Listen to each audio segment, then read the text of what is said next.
जय ओबीसी जय संविधान। नमस्कार साथियों, मैं कृष्णा राष्ट्रवादी उत्तर प्रदेश मीडिया प्रभारी ओबीसी महासभा।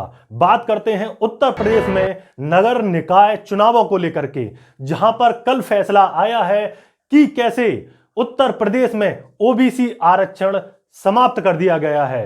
हाई कोर्ट का यह फैसला है कि ओबीसी आरक्षण के बिना ही चुनाव कराया जाए। यहां तक कि जो योगी सरकार है वो कह रही है कि हम इस फैसले के विरोध में हम सुप्रीम कोर्ट जाएंगे। लेकिन हम पूछना चाहते हैं, ये कहीं दो तरफा बातें तो नहीं।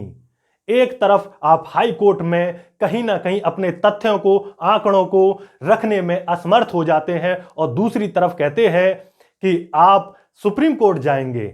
ये जो खेल है वो हम देख रहे हैं। अभी हाल ही में एक फैसला आया था सुप्रीम कोर्ट का, आपने देखा होगा, ईडब्ल्यूएस आरक्षण को लेकर। वहां पर 10% आरक्षण दे दिया जाता है और इधर हाई कोर्ट के द्वारा जब बात आती है ओबीसी आरक्षण की, तो क्यों हाई कोर्ट के द्वारा जो ओबीसी आरक्षण है उसको यह कहकर के रख दिया जाता है कि आप चुनाव कराइए बिना ओबीसी आरक्षण के। साथियों, ओबीसी की जो संख्या है वो 52 से लेकर 60% के करीब हो रही है। 1931 से जनगणना नहीं हुई है। 1931 में जब जनगणना हुई थी तो उस समय 52% वाला ओबीसी समाज, आज उसकी हिस्सेदारी कहां है।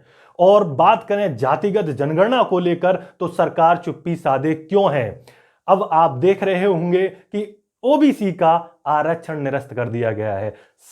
साथियों, एक सवाल आपसे पूछता हूं, आप सोचिए कि आपके जज कितने हैं, ओबीसी समाज के कितने जज बने हैं, ओबीसी वर्ग के कितने आपके प्रोफेसर हैं। और बात ओबीसी अगर चुनावों में चेयरमैन पदों की आती तो वहां पर भी ओबीसी आरक्षण को निरस्त कर दिया गया है।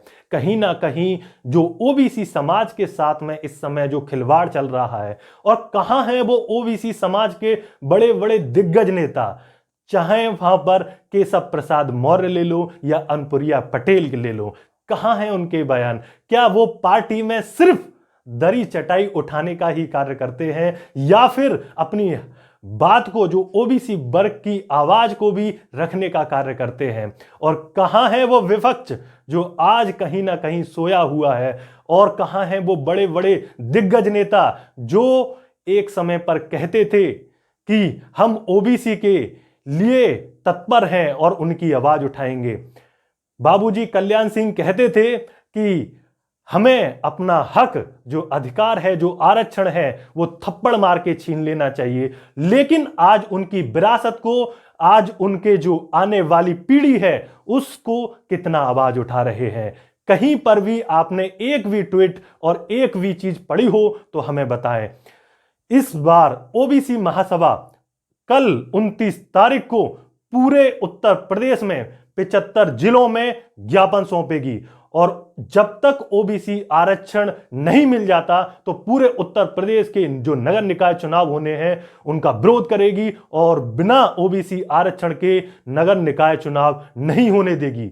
29 तारीख के बाद में फिर उसके बाद जो ओबीसी महासभा लखनऊ में प्रदर्शन करेगी, और पूरी ओबीसी महासभा मध्य प्रदेश से लेकर उत्तर प्रदेश, राजस्थान से पूरे जो एक संख्या है, जो ओबीसी महासभा के जो कार्यकर्ता हैं वो सभी आकर के उत्तर प्रदेश में प्रदर्शन करेंगे। साथियों, आज जो ओबीसी वर्ग है उसको जरूरत है जागने की और अपने हक अधिकारों को समझने की कि किस तरीके से इस सरकार में, जो कहने को तो ओबीसी प्रधानमंत्री हैं, परंतु जहां पर ओबीसी की बात आती है तो चुप्पी साध जाते हैं।